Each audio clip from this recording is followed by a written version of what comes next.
Hi everyone, welcome to my advice channel. Thank you for being here and let's begin. I don't date because I feel I bring nothing to the table. Who would want a girl who makes 18 an hour and barely survives? Many people would. You're worth more than what you make, and what you make is not the worst, and it can always change. Your income does not define you as a person. It does not define your character, so remember that. I've been going back and forth about whether I should attend a funeral. The deceased is the mother of someone I was close to. He and I were childhood friends and once in a complicated situationship. We didn't end on good terms and he ghosted me, so our connection ended in a painful and unclear way. He had a girlfriend but said she was just a friend. Our families are still close and many people assume I'll be there, but no one really knows the full story between us. I've reached out to his siblings to send my condolences and I wanted to leave things at that, but his mom was always so kind to me, so not going is hard. I don't want to cause discomfort for him or for myself by showing up, but I also don't want to regret not going. Would really appreciate any advice. Funerals can be uncomfortable for some people because it brings people together for a common purpose, which is for a loved one who passed away. And sometimes these people have conflicts with each other, whether they are former friends, ex-spouses, estranged family members, etc. But you have to remind yourself of what is most important, which is to pay your last respects to someone who is special to you. If you feel uncomfortable around him, just try to keep your distance.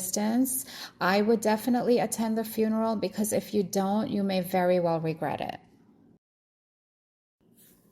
Hi, so first of all, I want to apologize about my English. I'm not a native speaker, so my grammar will sound a little bit weird. I'm a freshman in a new high school and I feel so lost and alone. It's not that I don't have any friends, it's just we don't really have a lot in common. They drink, smoke, etc., but I don't do any of that stuff, and I'm really sad because I feel like they don't want to be friends. I told this to one of them and she was like, "No, of course I want to be friends with you. You are so pretty. I was even scared to speak to you in the beginning."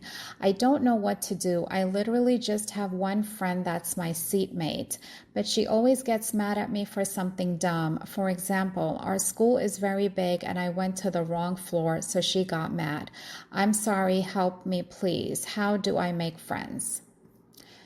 Well, first of all, your English is pretty good. So if you do not drink and smoke, the best thing for you to do is not be friends with others who do, especially at this age. This is an age where peer pressure and wanting to fit in is very common and intense and can strongly affect your decision making. If you have a friend who gets upset at you for petty things, then it's best not to be friends with her. You deserve to have friends who you are comfortable and happy around and who are kind to you.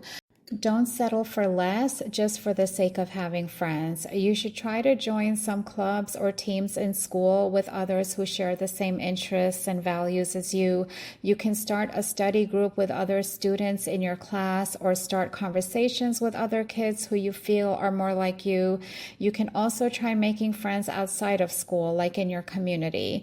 Try to find out what options you have. There are some communities that offer classes, specific groups, or volunteer jobs.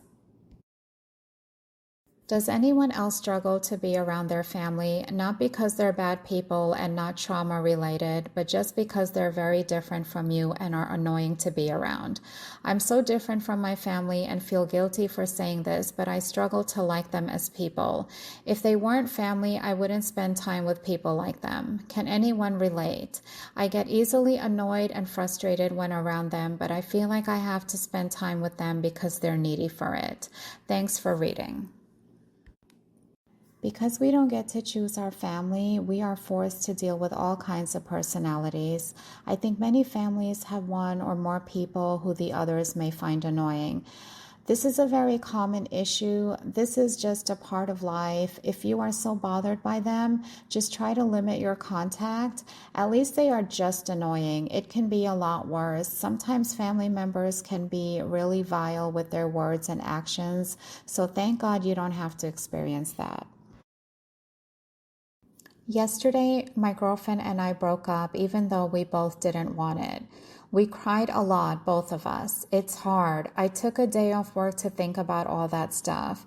We broke up because looking at our future, it was different. She doesn't want kids ever, while I do want them. But I'm trying to ask myself a question. Could I live without kids in my life? Kids are a great gift, but living without them can be more peaceful, etc. My dream is to have a house, a garage, 2 kids, a dog, and a cat or 2. But a dream where we could travel, have fun, just the 2 of us is also great. Also, she's 21 and she might think that now she wants no kids, but in some years she could change the way she's thinking. Lately, she got distant because of this subject. I don't know what to do. I don't want to end it because it means she'll be totally gone from my life and I don't want that. It seems that you truly do want children in the future, so you will have to make a sacrifice. Either be with her and most likely never have kids, or move on and find someone whose future goals align with yours. She is young, but that doesn't necessarily mean she will change her mind in the future about having children. If she doesn't, then you both would have wasted your time. Someone asked the following: fill in the blank. The world would be a better place if we all just blank. My answer was treat others the way we want to be treated. Today I would like to end with the following quote. There are some things that money cannot buy, like manners, morals, and intelligence. Thank you all for watching. Until next time, take care and God bless.